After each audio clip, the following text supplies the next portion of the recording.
Sponsored by Anthony Mendez. AM 1220 KDOW and Money 2.0 present The Real Estate Report with Tony Mendez and Gordon Hines. Bay Area real estate and mortgage experts with over 25 years in the business. Now, with an in-depth look at this week's local and national real estate news and what it means for you. Your hosts, Tony Mendez and Gordon Hines. Welcome into the Real Estate Report. I'm Tony Mendez.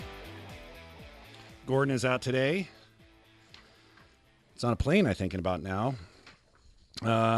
Heading towards the east, towards that hurricane. That's kind of scary. It's very interesting to see that, from the mortgage side, we get these disaster announcements. East Coast state disaster announcement due to Hurricane Florence. FEMA has issued emergency declarations for all these states as a preemptive measure to the impending hurricane. This particular lender has suspended all fundings in North Carolina, South Carolina, and Virginia coastal regions. Very interesting. We had that happen in Napa and Sonoma. We had those fires, and FEMA came in and said, "Oh, we're stopping everything." There's something called a property inspection waiver that said we aren't doing that. We actually physically need to see that house and ensure it's there. So, lenders pay attention to this as well. But we wish all of those people the best of luck out there. Hope everybody got out safely.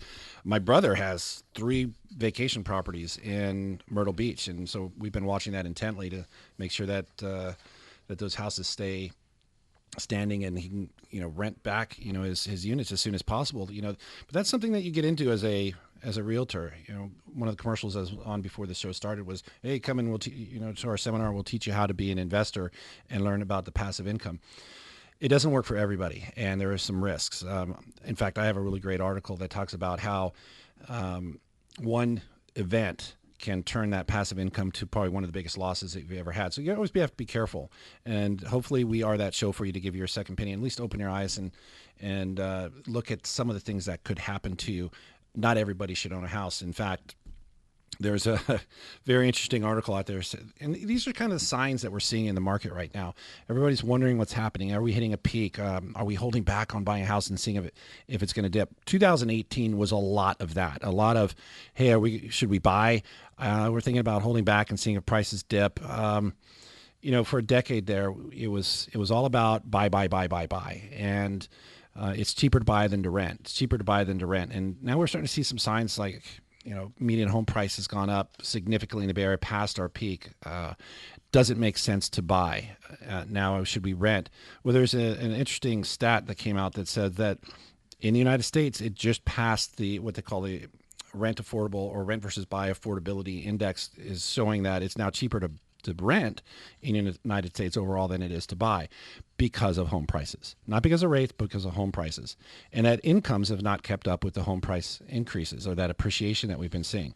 So it says fast rising home prices and higher mortgages have satisfied the shifting, have changed the shift in the calculation to rent. The most monthly costs of buying and owning a home that you occupy are 14%, up over 14% over the past year. That's more than 3 times the annual increase in rents nationally. So you're looking at buying and a lot of people make a mistake by getting the wrong mortgage calculator, and they go, there's one little button on there you can push and say, yeah, my house will appreciate 3% a year.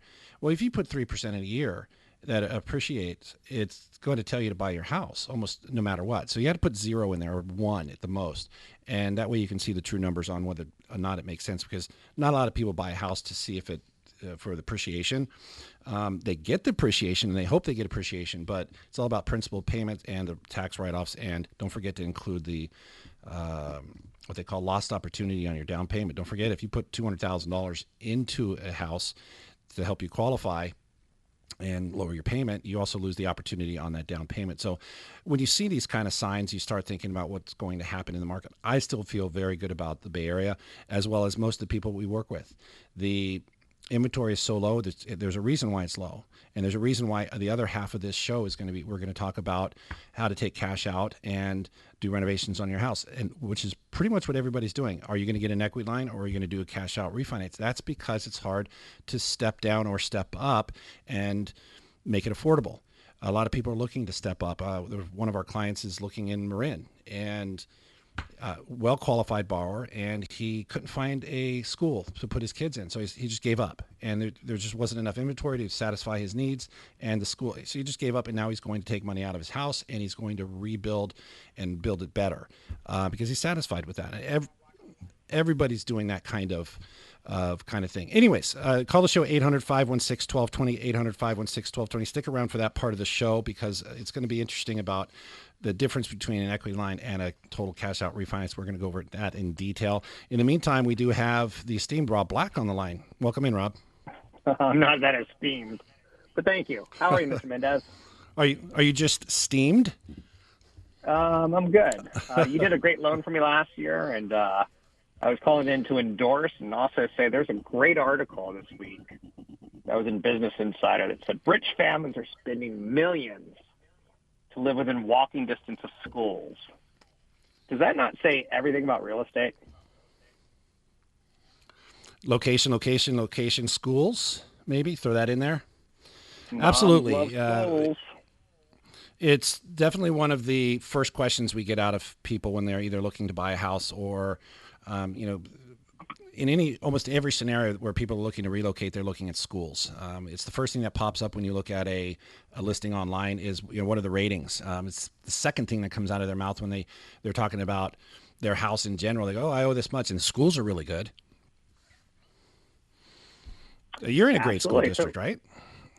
It's kind of funny that you say that because I think that the school systems sometimes are skewed statistically. So, like, if you go down to Southern California, there may be some more Spanish-speaking kids, and some of the schools are lower rated. But maybe your kids get lower rated because of test results that are English-based.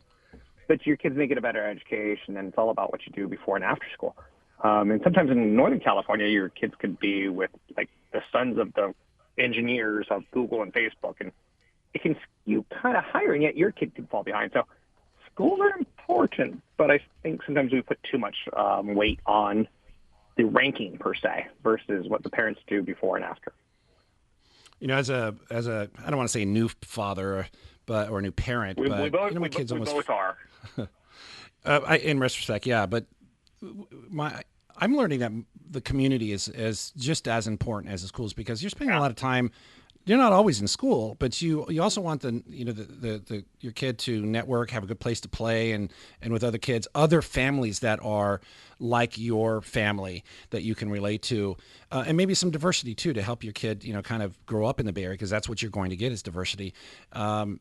We were looking at houses in East Bay, and we were looking out of the area we've been accustomed to, and we couldn't find those communities that we were looking for. And you're like, oh, those home prices are pretty good. And then you look around, it's like the nearest park is a mile away. Do you feel comfortable walking? Where are the stores? So it's not just the schools. I think it's a combination of everything. We're seeing a lot of movement into the East Bay because there are a lot of communities like that offer a great school, great amenities, the parks and the trails and all of this, the hospitals. I mean, when you get older, you go, where's the nearest hospital? Where's the nearest grocery store? Because, and you start figuring that out, and you all of a sudden you find this great location. You go, oh my gosh, that house is $1.5 million. And there's a reason why. When you go down 2 miles down the road and it's the same house as $900,000. So there's a reason why. And yeah, schools, you can say they're skewed. And I'm just now getting into the process of figuring all that out. But it's definitely something that I would consider as the number one driving force behind a single family residence, in my opinion. Right. And like I'm seeing that home prices right now should probably stay steady in the Bay Area because the economy is so strong. And when you start seeing things like Facebook get investigated, Google like being hated by the Republicans, it can kind of create some softness down the road. It's not there yet. When unemployment is 3.9%, don't expect price drops. Yeah, and there's also the whole interest rate part of the affordability, and we've talked about this over and over and over about where is the affordability level in that point at which it becomes a little bit more of a challenge. Do you need to get gift money? Do you need to save a little bit longer? And I think it's about $1.3 million. So I feel really good up to $1.3 million on almost all the properties. We're seeing revitalization in many of the cities in the Bay Area. You guys see all the cranes. You see them. This is revitalization. I know you have a different opinion, Rob, but we're going to get to that. I know you see it as condo, traffic. I see it as more money going to taxes, more money going to schools and roads, and hopefully to mass transit and things like that. But everybody's going to have their opinion on what they think is happening in the Bay Area. But overall, I believe that when you add 2 plus 2 and you got 1 plus 1 plus 2 plus 4 and so on, is you have a great economy. You have the Facebooks and the Googles and the list goes on and on and on. And you have a dual income. From the median income for a tech person here in the Bay Area is about $115,000. That's the starting salary. And I work with a lot of people who've been in the business for 5 to 10 years and their salaries are well more than that. You put those two together as a dual income, you're going to qualify for well more than 1.3. So I feel really good at 1.3, maybe even 1.4, depending on where you are. I had a client that was very well qualified for a property out in Danville, but he decided to go to Pacifica, spend $400,000 more in the house, and just because he didn't want to commute. So can I say it in a funny way? Anything under $1,000 a square foot is probably attractive to someone in the Bay Area. And everyone on the peninsula wants to move 5 miles east or west, and then everyone in the East Bay wants to move 5 miles east or west. We want to stay, but we want affordability. Kind of interesting. Again, anything under $1,000, I'm interested right now. And Rob, I just happen to have a report that came out today is how much does $1 buy in 1998 to 2018. In 1998 in San Francisco, you could get, for $1, you get 0.56 square feet. Today, you get 0.14 square feet. You go to a place like San Jose, and that's a 9% change. But in San Jose, in 1998, you could buy 0.76 square feet for $1. Today, it's 0.2 square feet per dollar. That's a 23.5% increase. So, $1,000 a square feet, very interesting. Zillow. That's something I like about Zillow and I like about real estate agents. Sometimes it's as simple as figuring out what the square footage of everyone's buying and selling in your neighborhood is. It's not rocket It can be that simple. It can be. I like that. I think that's a good way to start. If you're in the process of looking at a house, and it's a great way to compare. And then you go, is it 2-bedroom or 3-bedroom? Is that living room just really large? Am I wasting space? And things like that. So we got about 45 seconds, Rob. What are your last comments on? Oh, it's all me. The esteemed Rob Black. You can hear Rob from 7 to 9 every morning on KDOW, 1220 AM. It's Rob Black and Your Money. Again, that's 7 to 9 every morning, weekday morning, on AM 1220 KDOW. This is call-in show, 800-516-1220, 800-516-1220. We are live. You can always visit us at BayAreaLoanSource.com. You can always email me, Tony@BayAreaLoanSource.com. We have a lot of other things to talk about. Mortgage delinquencies are down in 2018. We have a couple emails, one from Joan, one from No Name. I like the No Name one because I think he's a little embarrassed about this email. We'll get to that when we come back after this break. Again, you can call the show, 800-516-1220, 800-516-1220. Oh, there's a seminar next week. Rob Black, I was supposed to talk about it. You can go to robblack.com and you can sign up for that seminar at robblack.com. Use radio 25 as your code to get in free.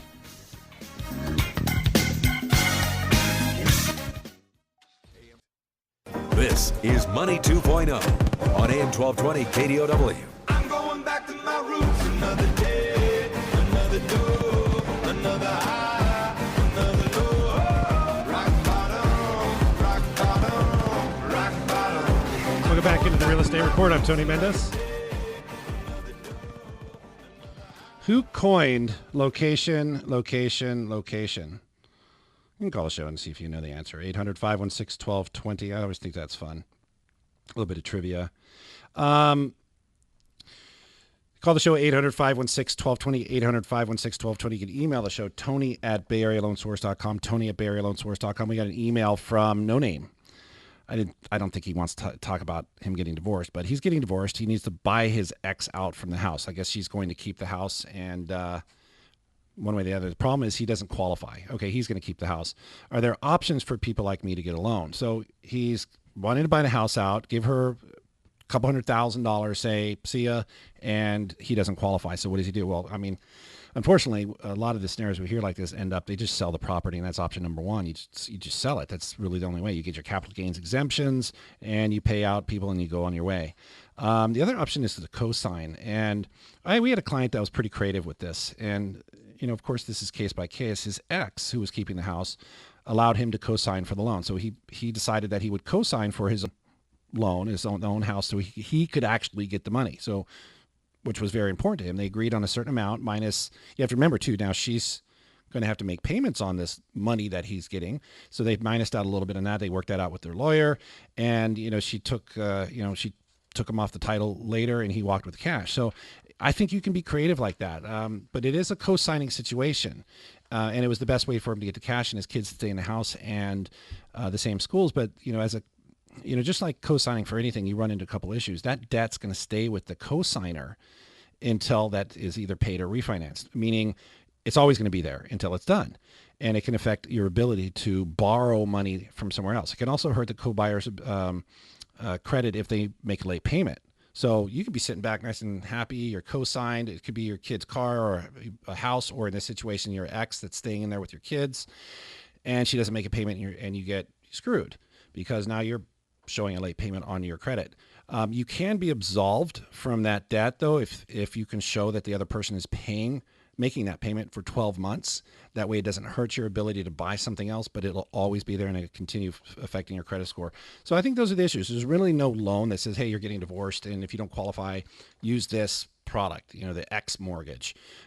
There's nothing like that. You can try to look at something like a non-QM, non-qualified mortgage, or a portfolio loan that has an asset depletion. Maybe you have some assets and you can supplement your income with that. You can try a bank statement only product if you're self-employed. So you can try a couple things, but not a lot out there. And it's a problem that you're sitting in a beautiful house, maybe in a beautiful community where your kid's growing up in school, and you can't keep the house because you can't qualify. It happens all the time. Be prepared for that, and be prepared for the sale if you have to. Again, thanks for the email, Tony@BayAreaLoanSource.com, Tony@BayAreaLoanSource.com. Mortgage delinquencies, they're down in the first quarter of 2018, according to the Mortgage Bankers Association. This is good news. It shows that we have a really good, solid ownership pool here in the Bay Area. I've been talking about our ownership pool for years because of the kind of guidelines we've gone through. Appreciation's going up. We have tight guidelines that people had to qualify for. There's no starter loans or teaser loans or liar loans and no NAGAM loans.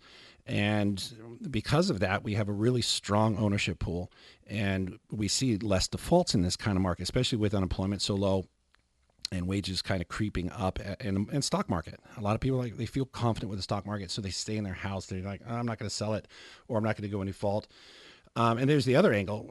Maybe I will go into default because I can get a job somewhere else and just let it ride. And there's a lot of programs now. You can go into foreclosure and get a loan right away. It's not going to be the prettiest loan, but you can get a loan right away. I'm not saying that's what you should think of, but bankruptcy as well, depending on what kind you get. I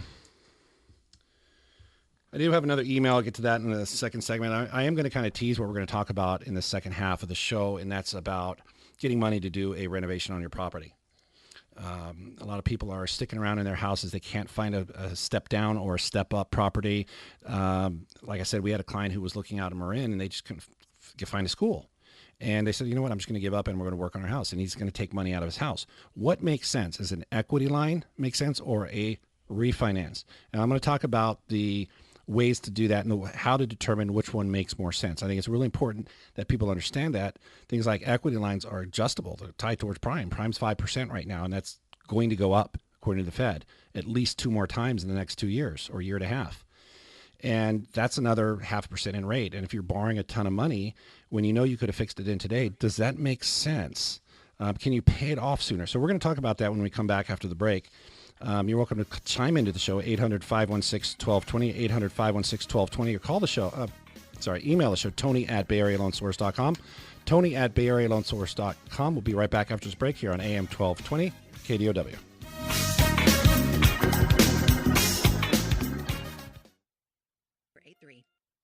This is Money 2.0 on AM 1220 KDOW.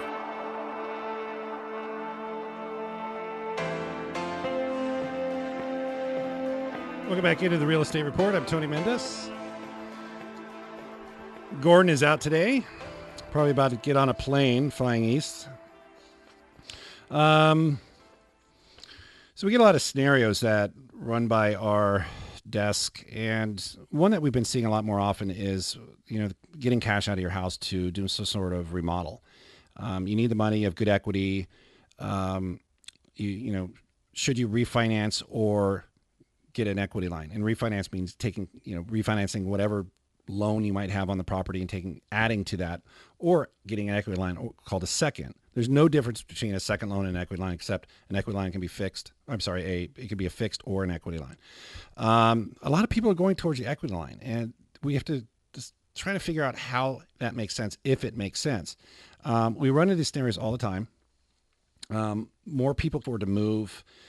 They can't even rebuy their own house in a lot of cases. They can't find houses to move to. They decide to stay in their own property, they fix it up, or for whatever reason they stay there.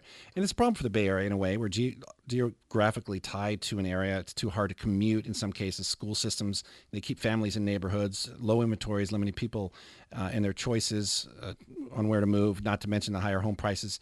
For example, your $800,000 or $900,000 house might be a 3-in-1 and you want a 4-in-2 or 3-in-2, and you look down the road and that house is $500,000 more. Can you afford it? A lot of people say, no, well, how am I going to get the money?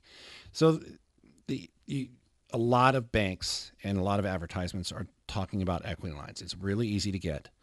It can take 40, 50 days sometimes, and you have to have a good credit score, and they don't cost as much as a refinance, and you don't have to get an appraisal in many cases. And there you go. There's a checkbook, and write it up to $200,000.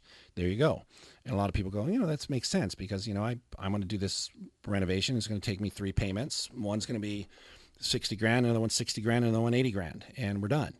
And I don't have to pay interest along the way on the money that I didn't borrow. But you also subject yourself to some of those higher interest rates that might come along with the equity line. There's some starter rates out there. These are consumer loans, so they don't have that same kind of guidelines that a mortgage does. So you can see something that has like an 18-month starter rate, but how soon are you going to be able to pay that money back? You have to be really thoughtful of how much how long it's going to take to pay that back, because even though you might have that interest only, and if you end up running across a scenario where you have to keep this loan a bit longer, and then the rate starts changing, and you have to pay full principal and interest, and it's a cash out loan if you ever refinance it later and becomes a little bit harder, you have to start thinking about it. So we ran a scenario where, the whole key part here is that you're probably sitting on a 30-year fixed at a plus or minus off of 4%, like a quarter or so. So you're near 4%. Why would you go out and refinance at a higher rate just to get the cash out you need where you can just get an equity line? Well, you run the numbers.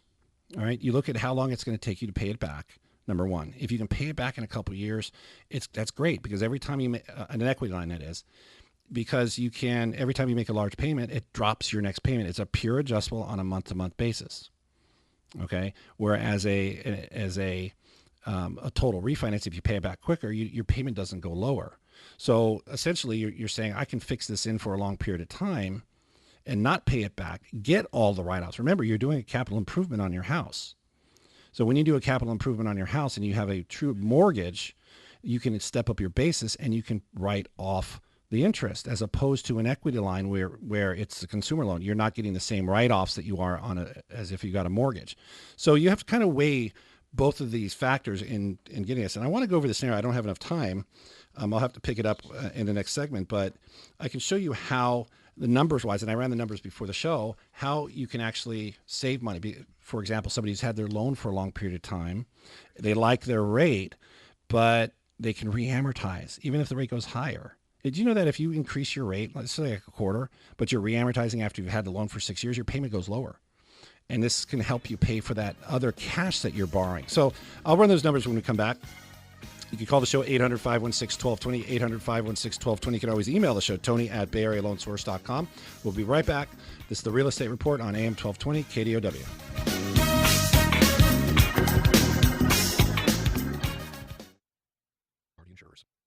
This is Money 2.0 on AM 1220 KDOW.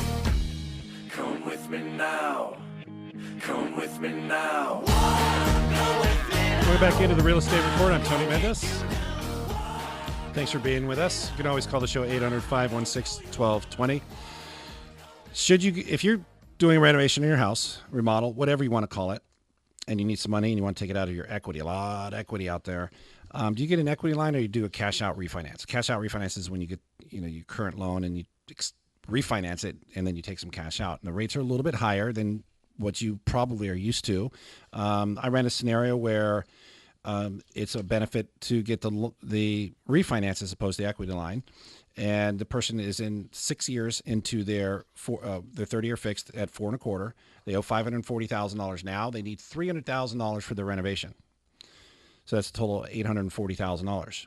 So should the $300,000 be the equity line, or should he total refinance? He'd be giving up the rate.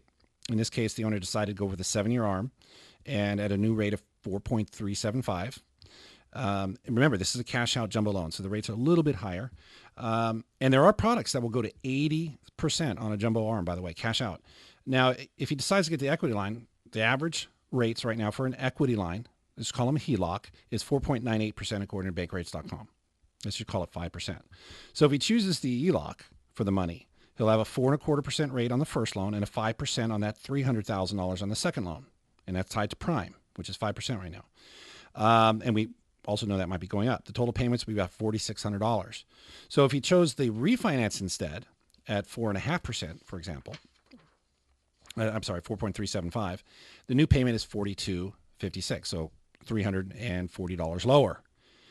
That's because even though the majority of the money, that $540,000 is at a higher rate, he's reamortizing, one, and two, he's projecting a lower rate than the equity line, which, like I said, was about 5% on average. And that causes the payment to be lower. In addition, because of the capital improvements on the property, talk to your accountant, please, when you do this. The majority of that interest is deductible, where an equity line isn't. So in this case, the equity line would not make as much sense. All right. Where they do make sense, and it'd be unfair to really give you one side of the story instead of both, if you can pay that equity line off quicker, you don't really pay that higher interest rate. You're limiting your exposure to the higher rate by paying it off early. Your payment goes down every time you make a more than principal payment, okay, or extra payment, and or it makes sense if that equity line was lower. You're not exposing as much to that higher variable rate in that equity line. So, or maybe you're selling the house sooner and you just want the equity line to just pay interest only until you sell the house. Maybe it's something you're doing to, let's say you're getting at $900 a square foot. And you're adding 1,000 square feet, right?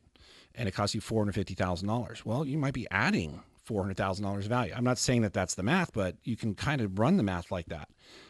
You can always talk to your realtor. Hey, if I add an extra room, how much can I get for my house now? And they go, okay, that's $500,000 more. Then you find a contractor, say, how much does it cost? There's some people who do that. Then you go to an equity line because you can pay. You're going to pay it off when you sell the house, and you pay interest only along the way. And you might even get an introductory rate. So that might be a way to get an equity line. So a couple other thoughts. Look at your timeline. Check your budget. How soon can you pay it back? I think that's probably the most important thing, and see what makes sense. But definitely just don't jump at an equity line because it's being shoved in your face by banks and other banks, and that advertisement and that bus stop that has, hey, get my equity line and starter rates, because it doesn't always make sense. You have to run the numbers. We do these all the time. You can shoot me an email, Tony@BayAreaLoanSource.com, Tony@BayAreaLoanSource.com. These are what I do. I love doing them. I'm a numbers guy, always been a numbers guy, and I'll continue to be a numbers guy. With that said, call the show 800-516-1220, 800-516-1220. We talked about mortgage delinquencies. Those are down. Those people who are looking in Sacramento, active inventory is up 22% year over year, and sales are down 3.3%. So that's interesting to see. Sacramento was leading the California, at least, in growth. It had it leads all cities in the California as far as a destination when people move out of the other metropolitan areas. So it's interesting to see that inventory is growing. Higher inventory leads to lower prices. Let's just call it that. It gives people more choices. The days on the market has increased from 12 days to 14 days. 14 days, median days on the market. That's just incredible. And they only have 22 to 24 months of supply. I'm sorry, that was last year, 22 to 24 days on the market, and it's down to 12 to 14. Sales, see, where's the day inventory? They have 1.8 months to 1.9 months of inventory right now. So that's still a pretty hot market. I think what you're going to see in Sacramento is a slowdown. Eventually, if this keeps up, there's a lot more land there to build, a lot more homes. They're better priced. So we could continue seeing increases year over year, but not as fast. I think that's kind of the theme we've been seeing in the United States as well. Bay Area, it's a different story. I think that the Bay Area will continue to see moderate growth in the average price. Let's say the median price here in the Bay Area is $850,000. I think that'll continue to grow, but once you get over 1.2, 1.3, I think you're going to see a bit slower, because that, I think, is the affordability level. And again, you can run the number 20% down on a $1.2 million property gives you a $1 million loan, for example, and that you can make about $240,000 to qualify for that, even with a car payment and some student loan, if you have a dual income with a starting salary for a tech person here in the Bay Area. So I think that's a good kind of gauge on what to expect as far as home prices. Anything above that, you start going, okay, where am I? Am I near good schools? Am I, is there a commute? What are the other amenities? Does it command a higher price? And you start looking at that. I really feel good about Bay Area real estate. I have been for years. I wish I bought more. Back in 2011, 2012, and a lot of people wish they bought more.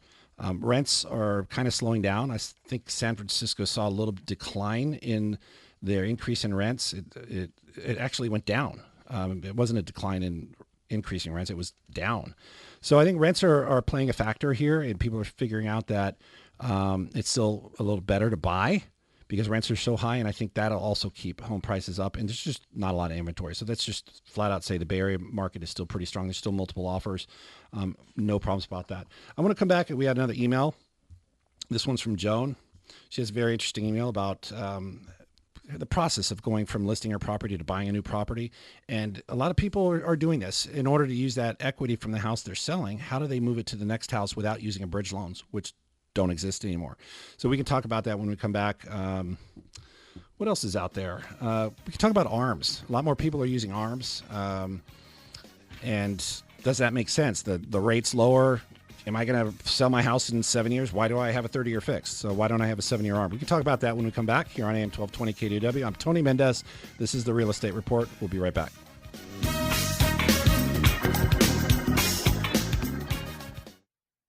Company and affiliates.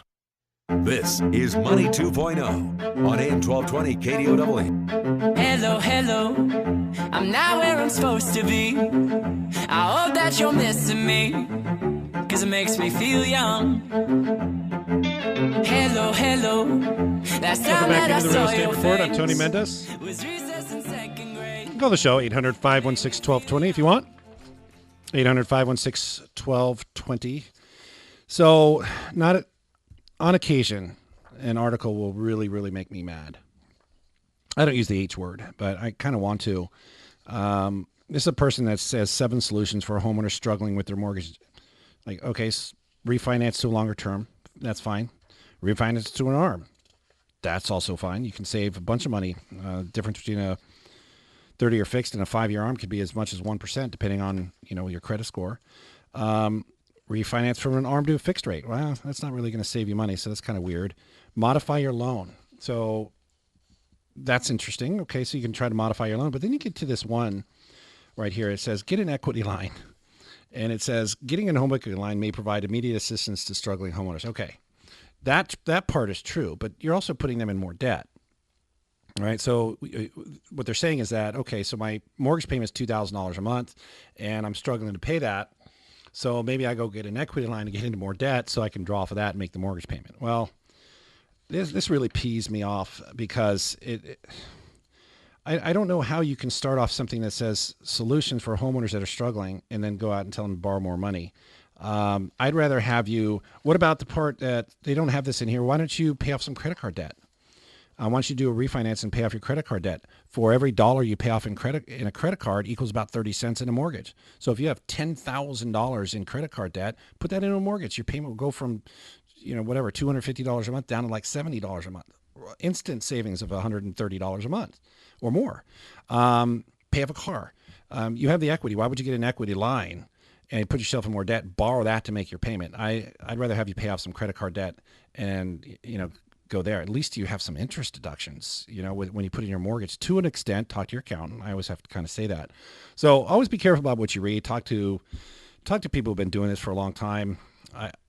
I don't really promote myself that much in that respect, but I've been doing this for 15 years. I've been in finance for almost 19, 20 years. And something like this really just doesn't make sense. And these are people go to Yahoo or Google and they'll see this story and they go, oh yeah, that might be a good idea. Yeah. Okay. So we talked about Sacramento, how much a dollar buys between 1998 2018, which is really interesting. This is from the Census Bureau. It also talks about the percentage and how much your dollar was lost, and it's huge. It's up to like 80% that you've lost. And then at the last page, it shows your median income from 1998 has gone from $38,885 to an estimated $62,000. So it's not really catching up as fast as you're losing your dollar against the cost of a square foot in the house. But again, this is a whole different age. They don't talk about interest rates and how they've gone down. I want to talk about that. See if I can find it. It's a really interesting story about how often the interest rates were above or below the median. And the median, believe it or not, is around 10% a quarter since I think they go back to 1972. And I'm going to struggle to find this story, and I really wanted to talk about it. I think this is it right here. Since April of 1971, the 30-year fixed rate, less than 5%. It was less than 5% in just 18% of the time, according to Freddie Mac. It was greater than 6%, 73% of the time. It was greater than 7%, and we're talking about interest rates. It was greater than 7%, 61% of the time. This goes back to 1971, and then the interest rate was 9% or higher in almost 1 in every 3 months, 32%, and more than 10% for 22% of the time since 1971. So looking at rates right around 4.5% make me feel pretty good about where we're at right now. You can always email the show, Tony@BayAreaLoanSource.com. Visit our website, BayAreaLoanSource.com, for more information. We'll be back next week. Thanks very much for listening to the show. This is Tony Mendez and the Real Estate Report on AM 1220 KDOW.